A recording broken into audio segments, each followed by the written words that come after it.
epidemiología, la etiopatogenia, la fisiopatogenia, los subgrupos clínicos, las características comunes que tienen estas enfermedades, qué exámenes complementarios tienen, los criterios de clasificación del EULAR ACR, pronóstico y tratamiento de estas enfermedades, ¿ya? Ahora, las espondiloartritis son una familia de trastornos que comparten características comunes. ¿Y cuáles son esas características comunes en todas estas enfermedades? La inflamación de articulaciones axiales, o sea, hay artritis a nivel de la columna vertebral, las sacroiliacas, ¿ya? Hay además oligoartritis asimétrica, principalmente de miembros inferiores, rodillas, tobillos, caderas, ¿ya? Oligoartritis significa más de una o, y o tres articulaciones, ¿ya? Pueden tener, y son asimétricas, o sea, es un tobillo, es una rodilla, a veces hay un dedo, son muy asimétricas. Hay dactilitis y entesitis. Dactilitis es la inflamación de, de un dedo y en las tres articulaciones, interfalángica distal, interfalángica proximal y metacarpofalángica, produciendo lo que se llama dedos en salchicha, además con una inflamación no solo articular, sino también periarticular y del periósteo. Esa característica da el dedo en salchicha. Y hay además entesitis. La entesitis es muy diferente a la tendinitis. La entesitis es un proceso inmunológico inflamatorio donde hay inflamación del punto de inserción del tendón con proceso inflamatorio y además inflamación de toda esa estructura, incluido el periósteo. Es que uno de los lugares más característicos de entesitis es el tendón de Aquiles, como vamos a ver. También les voy a mostrar imágenes de lo que son las de dactilitis. Y además, estas espondiloartritis característicamente tienen una mayor frecuencia del HLA-B27, que es el antígeno leucocitario humano clase 1, por eso es el A, el B, son clase 1, y el B27, incluso no todos los B27 están relacionados a estas espondiloartritis, sino hay ciertos subgrupos de B27, ¿ya? Entonces, eso como característica común. Ahora, en cuanto a la prevalencia, en general, sumadas todas este grupo de espondiloartritis, llegan a tener una prevalencia del 1% entre la forma axial, la periférica, pero esto realmente en nuestros países, especialmente en Latinoamérica, no se conoce y debe ser muchísimo menos debido a que acá hay un factor genético muy, muy ligado que es el HLA-B27. El HLA-B27 en las poblaciones anglosajonas blancas y blancas está más o menos alrededor del 2% de la población. Y en nuestro medio, en la raza amerindia o los nativos americanos es mucho menos frecuente. Entonces, la prevalencia de este grupo de enfermedades debe ser mucho menor en los pacientes latinoamericanos. La edad de presentación es alrededor de los 40 años en general y la relación según sexo es equitativa, pero dependiendo también el subgrupo de patología. Por ejemplo, la artritis, la espondilitis anquilosante, la relación sexo es mucho más frecuente en varones y más jóvenes de los 40 años. Entonces, Esto es en general de todas las espondiloartritis, como vamos a ir viendo, ¿ya? Hay factores genéticos predisponentes, como en todas las enfermedades donde hay alguna relación del sistema inmune, ¿ya? Hay factores genéticos. ¿Y cuál es ese factor genético? Ya lo hemos dicho, el HLA-B27, y ni siquiera todos, sino algunos subgrupos y factores desencadenantes. ¿Cuál es ese factor desencadenante? Son factores eh, infecciosos, ni siquiera son infecciosos, son factores de la microbiota intestinal, una disbiosis intestinal. ¿Entendido? Por lo tanto, en estos pacientes, la dieta, el tipo de flora o microbiota, perdón, microbiota intestinal es importante en la patogénesis de esta enfermedad.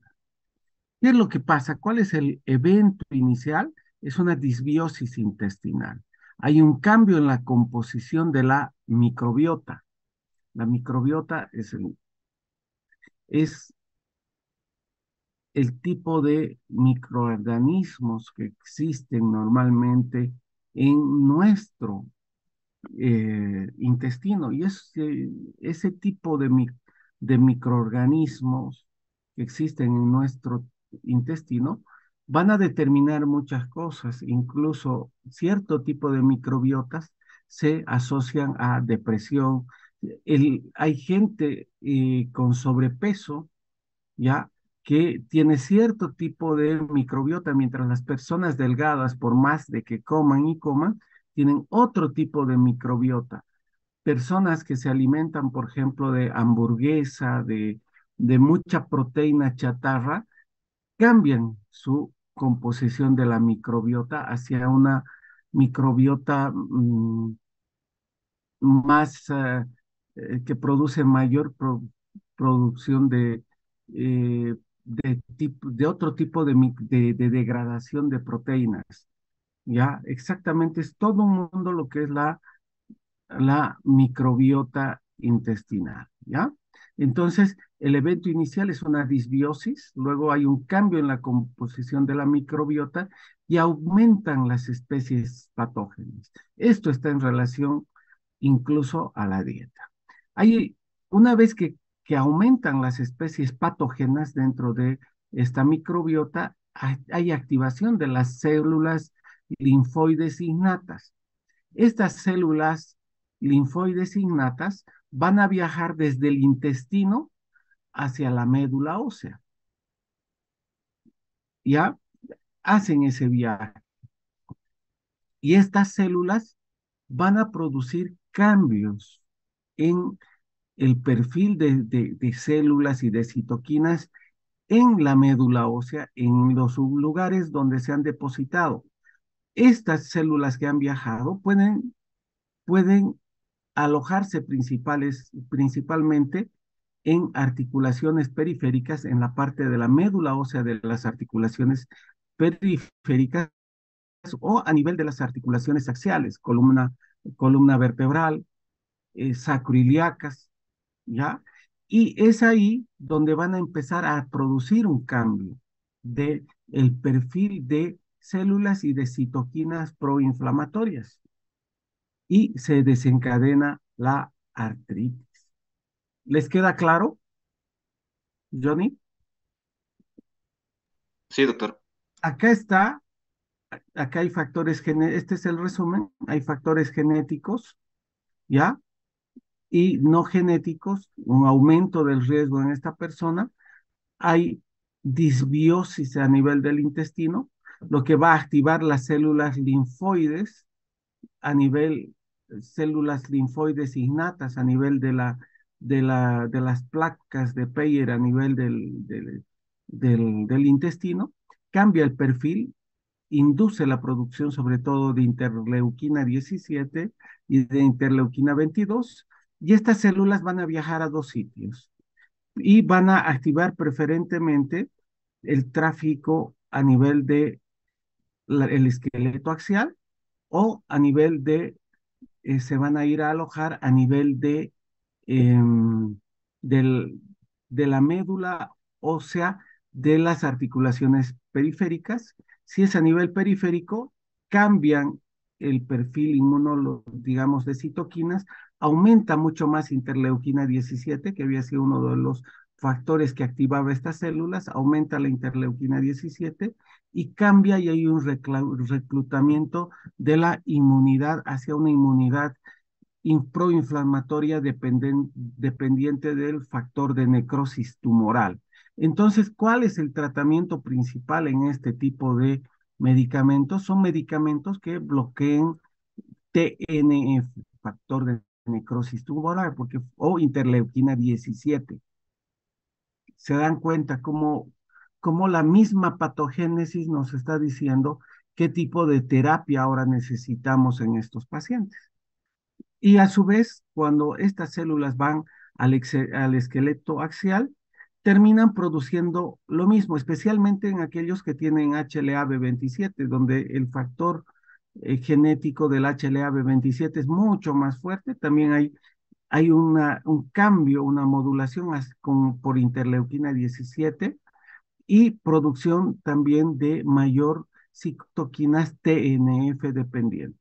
Igual el tratamiento es el mismo, es más, en las espondiloartritis o la espondilitis anquilosante, uno debe utilizar, si quiere cambiar el pronóstico de la enfermedad, tiene que usar medicamentos que bloqueen TNF, ¿ya? Y acá, obviamente, si hay un reclutamiento a nivel axial, se va a producir las espondiloartritis y si es a nivel periférico, las espondiloartritis periféricas.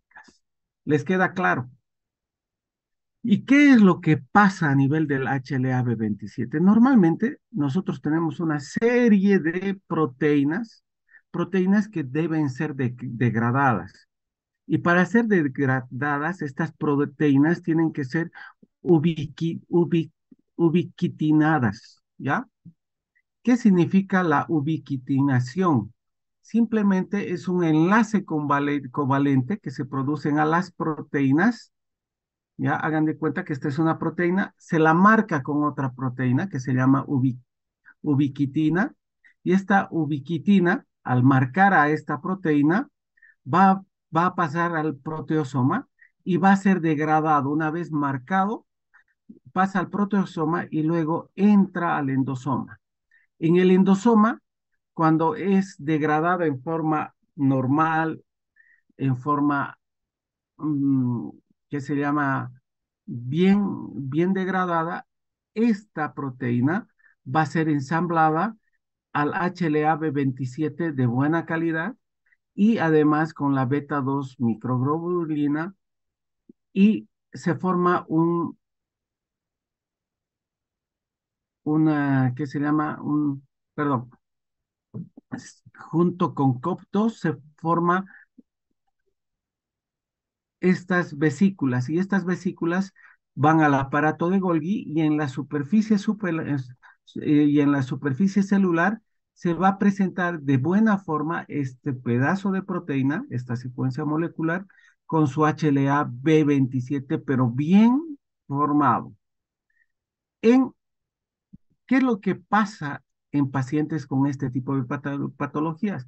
Estas proteínas son ubiquinadas, o sea, son marcadas, son escindidas, son cortadas de mala forma y pueden ser almacenadas dentro del endosoma, ¿ya? Y después se produce una autofagia o son procesadas y son mal procesadas.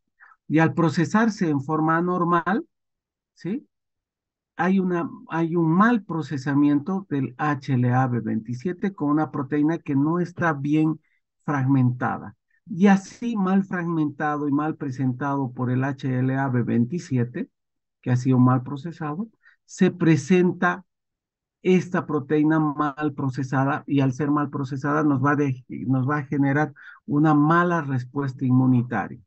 También se puede producir un endosoma y nuevamente es expresada al lado de un nuevo HLA-B27, uno que ha sido ya expresado y se forman proteínas diméricas, o sea, Cuando es mal procesado la proteína, es mal cortada por una mala señalización, se va a producir una mala expresión del HLA-B27. Eso es, eso es en resumen. Y al producirse una mala expresión del HLA-B27, es presentado en forma anormal al linfocito T, que va a producir una respuesta inmunitaria anormal, aberrante, y va a desencadenar todo el proceso inflamatorio. ¿Les queda clara la fisiopatogenia? Ahora bien, ¿cómo clasificamos las espondiloartritis? Lo más importante es saber de que no hay una distribución clara entre los diferentes subgrupos. Y a medida que va pasando el tiempo, los pacientes, ¿sí?, van desarrollando algunas características de las otras. Por ejemplo, uno puede tener una artritis axial, solo de columna, de la columna vertebral, una artritis, ¿ya? Y después de un tiempo puede aparecer psoriasis y puede el paciente tener una artritis periférica. Entonces, ahí no es muy clara la distribución de los subgrupos de estas artritis. Y una puede pasar de un lado para otra. Por ejemplo, una artritis psoriática también tiene enfermedad inflamatoria intestinal, etcétera, etcétera. ¿Les queda claro? O una axial también puede tener compromiso periférico y no estar dentro de la psoriática, la reactiva, la asociada a enfermedad inflamatoria intestinal. Pero para efectos pedagógicos, las espondiloartritis se dividen en axiales y las que tienen compromiso periférico. Las que tienen compromiso axial de la columna vertebral, lo que es dorsal, lumbar, a veces cervical, baja, ya se divide en espondilitis anquilosante. Estas están asociadas más o menos en un 90% al HLA-B27. Ya es generalmente de personas jóvenes, varones jóvenes, ¿ya? Y hay una espondiloartritis axial radiológica, o sea, donde hay un daño radiológico, ya sea en columna, en sacroiliacas, etcétera, etcétera.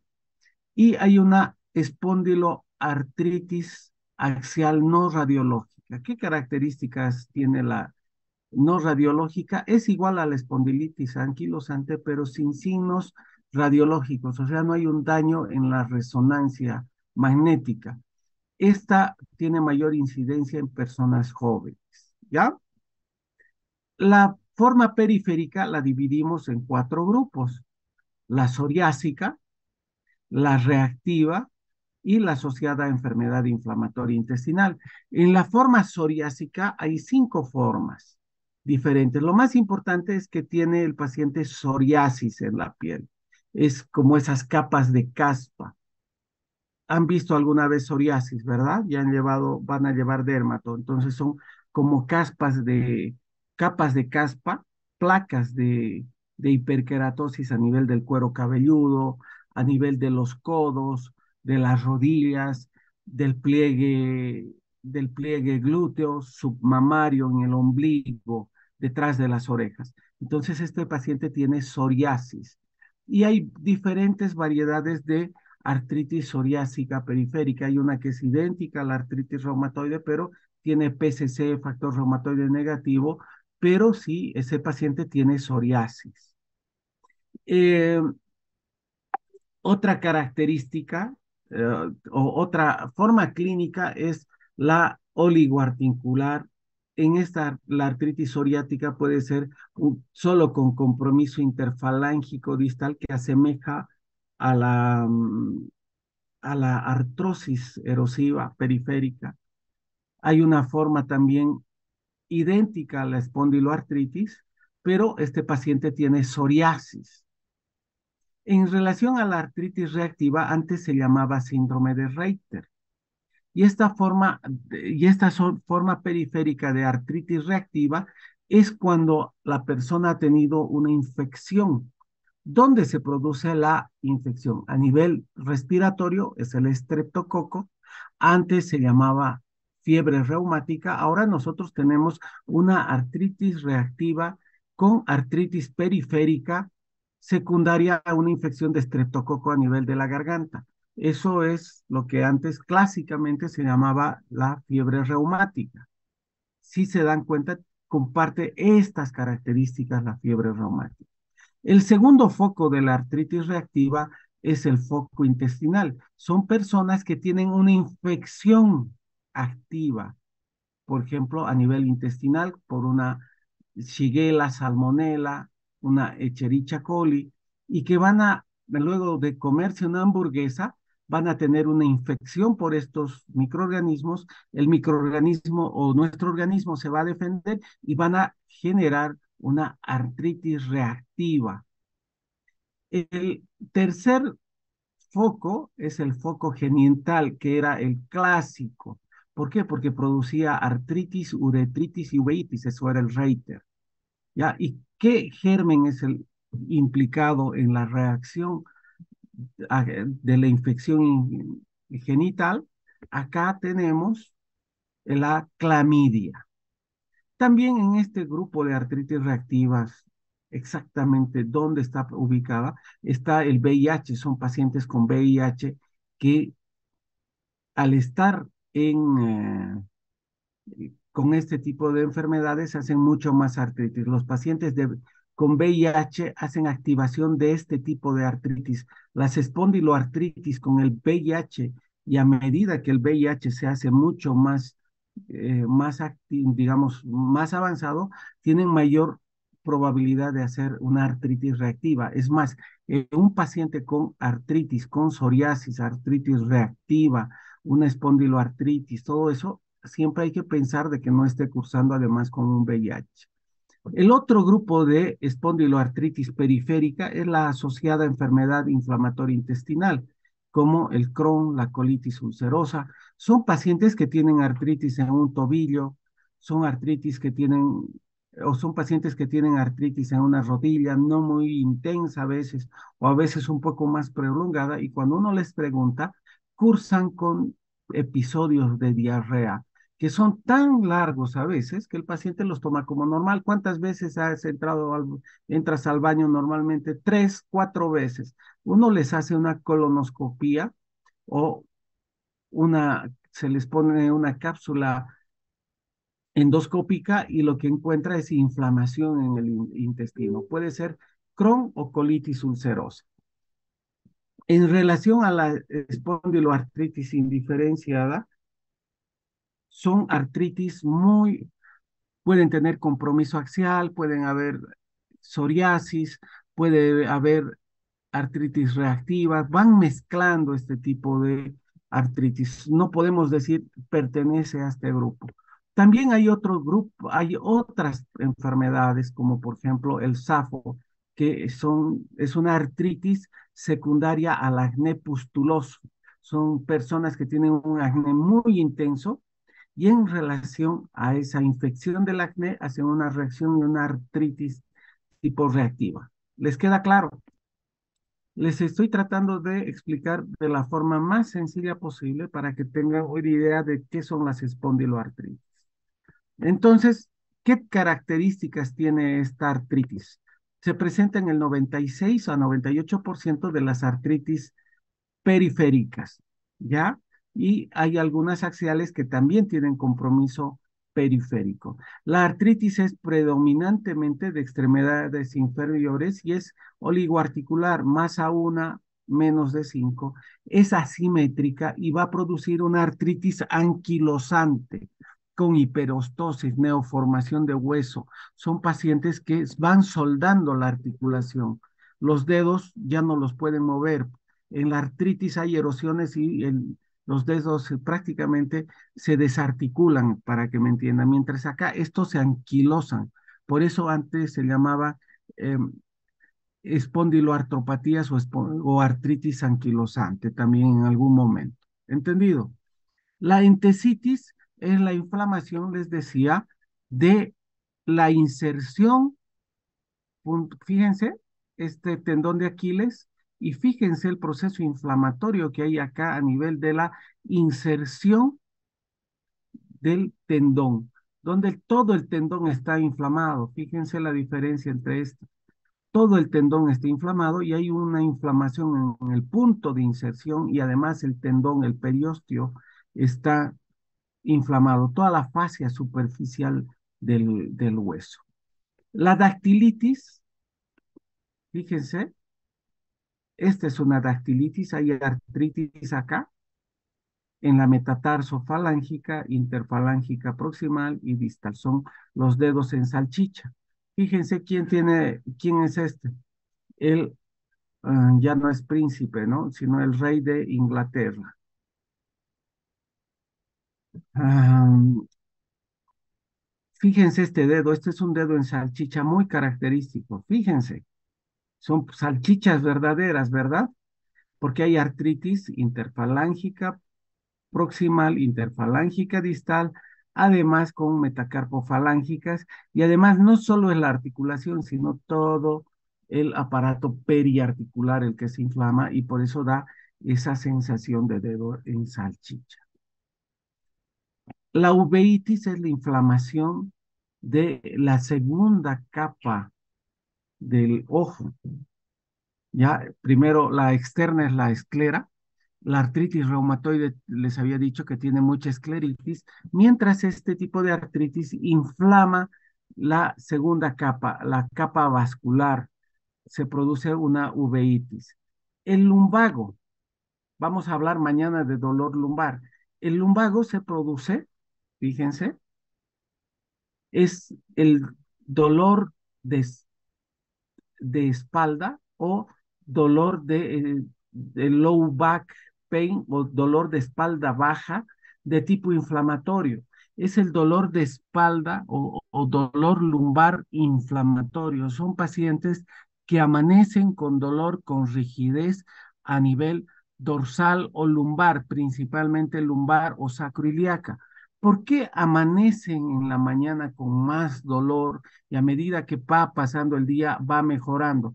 Porque es un proceso inflamatorio con un proceso inflamatorio mucho más alto durante la noche y eso debido mm, al ciclo circadiano de la inflamación. Es por eso que esos pacientes amanecen con dolor lumbar de tipo inflamatorio. Y la manifestación intestinal, les había dicho, son pacientes, fíjense, 2 de 3 pacientes con espondiloartropatía o espondiloartritis tienen inflamación intestinal. Puede ser en colon, pueden ser en intestino delgado, pero hay un proceso de inflamatorio. Son erosiones, son pacientes que muchas veces tienen mayor número de posiciones o flatulencia. Entonces uno tiene que preguntar bien a este tipo de pacientes, ¿ya? Y las manifestaciones cutáneas, que la más común es la presencia de psoriasis, pero también pueden haber otro tipo de manifestaciones cutáneas de tipo eruptivas, ¿ya? Son, eh, a veces hay acné, hay mucha seborrea, etcétera, etcétera, ¿ya? Pero eso es como concepto básico. Ahora bien, ¿qué laboratorio necesitamos? En general, nos va a mostrar una elevación de la velocidad de sedimentación y de la proteína C reactiva. La mayor parte de estas enfermedades tienen velocidad de sedimentación y PCR muy altas a veces, muy altas. Pero una característica de estas enfermedades es que a veces la velocidad de sedimentación y la proteína C reactiva son normales, no hay alteración. Entonces uno ve que el paciente tiene dolor lumbar, no tiene BES, no tiene PCR alta y uno dice psicógeno. No, característicamente, ya, esos pacientes van a tener una resonancia magnética a veces alterada.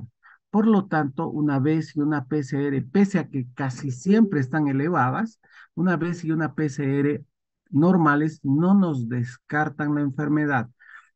En estos pacientes también uno tiene que, dentro de la evaluación, pedir una calprotectina, que es la detección de para, en heces de productos que se llama, uh, que nos indican que hay un proceso inflamatorio, una actividad inflamatoria más alta a nivel del intestino. ¿Ya? Entonces, esto se pide la calprotectina en heces y es muy característico de enfermedad inflamatoria intestinal. No es patognomónico, pero nos hace altamente sospechoso si la calprotectina está alta. Obviamente, tiene que pedir uno el HLA-B27, a veces uno pide, a veces no pide, y especialmente en nuestro medio por la cuestión de costos, pero hay una mucho mayor frecuencia de HLA-B27 en estos pacientes. El que sea negativo no nos descarta este tipo de enfermedades, pero como parte del estudio uno debería tener el HLA-B27. En relación a las imágenes, la resonancia nos hace el diagnóstico y uno tiene que pedir en T1 y STIR, que es para ver la inflamación de todo lo que es el componente periarticular, el STIR, ¿ya? Y la radiografía convencional a veces es muy tardía, ya nos muestra las alteraciones cuando ya hay mucho daño. Otros exámenes son la endoscopía digestiva alta o la baja principalmente, o cuando uno tiene alta sospecha y no encuentra nada en la endoscopía alta-baja, uno tiene que pedir una cápsula endoscópica. ¿Entendido? En relación al tratamiento, ya les he dicho, hay mucha producción de interleuquina 17, mucha producción de TNF-alfa. Por lo tanto, la terapia biológica en estos pacientes está dirigida hacia el bloqueo de TNF e interleuquina 17, ¿ya?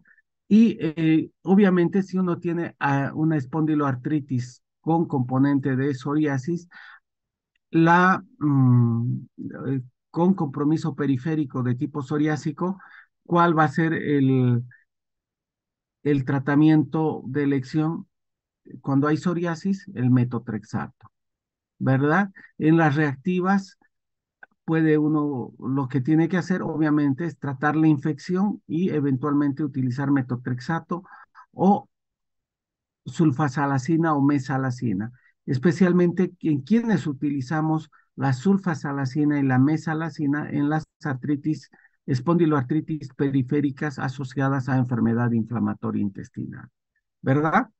En relación al pronóstico, estas enfermedades son, algunas de ellas son muy graves, son devastadoras, producen una anquilosis total del paciente, donde el paciente al final las anquilosa todas las articulaciones del organismo, ¿ya? Y uno debe tratar estos pacientes en forma muy precoz. ¿Alguna pregunta?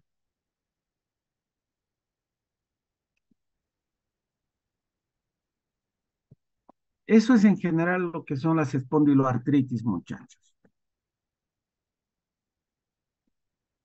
Johnny Vargas, preguntas. Doctor, si la antibiótico terapia afecta en lo que es la disbiosis, ¿no? Del intestino y puede provocar espondiloartritis. Eh, la terapia antimicrobiana, el tratamiento antibiótico, sí puede cambiar el perfil de microbiota intestinal, ¿ya? ¿Y qué cosas te cambian la microbiota intestinal? En general, la dieta. Ya se ha visto que la dieta es súper importante, por eso es recomendable la dieta mediterránea. Eh, Hay que favorecer el uso de medicamentos, o perdón, de una dieta no muy alta en proteínas, sobre todo esas proteínas guardadas como la de las hamburguesas, y todo eso, porque producen cierto tipo de degradación o mayor proliferación de cierto tipo de microbiotas. Es todo un mundo y hay gente experta en eso. Yo no manejo bien eso, ya no es mi área. Pero, por ejemplo, se promueve el uso de lactobacilos en el yogur, el bioyogur, el yogur natural. Los árabes consumen mucho lo que es el kefer, que es el suero de la leche, que tiene un proceso especial de fermentación, donde proliferan cierto tipo de microbiota que favorece a un buen estado de salud intestinal. El chucrut también es muy favorable. Ya, y eso no significa que todos los días tengan que beber kefir, por si acaso, ni tomar todos los días yogur con lactobacilos, ni tampoco comer todos los días chucrut, porque van a favorecer un cierto tipo de microbiota nada más. Sino uno tiene que tener todo, digamos, todo un abanico de microbiota sana, saludable. Es más, mientras uno no tenga una buena microbiota, nunca va a bajar de peso. ¿Y qué es lo que hace la, eh, la dieta? Es ir cambiando poco a poco el perfil de microbiota incluso. Y es más, parte del tratamiento de la obesidad es utilizar cambiar el perfil de microbiota. Incluso hay trasplante de microbiotas de un individuo delgado a uno obeso para ir cambiando el perfil de microbiota. Eso está hecho en ratones, también hay algunas personas que lo hacen o algunos médicos que lo hacen en personas, ¿no? Y cómo se hace el cambio de la microbiota de una persona eh, sana o delgada a una con sobrepeso, ya se pueden imaginar, ¿verdad? Está bien, gracias, doctor. Todo sea por la salud, porque seamos delgados. ¿Alguna pregunta?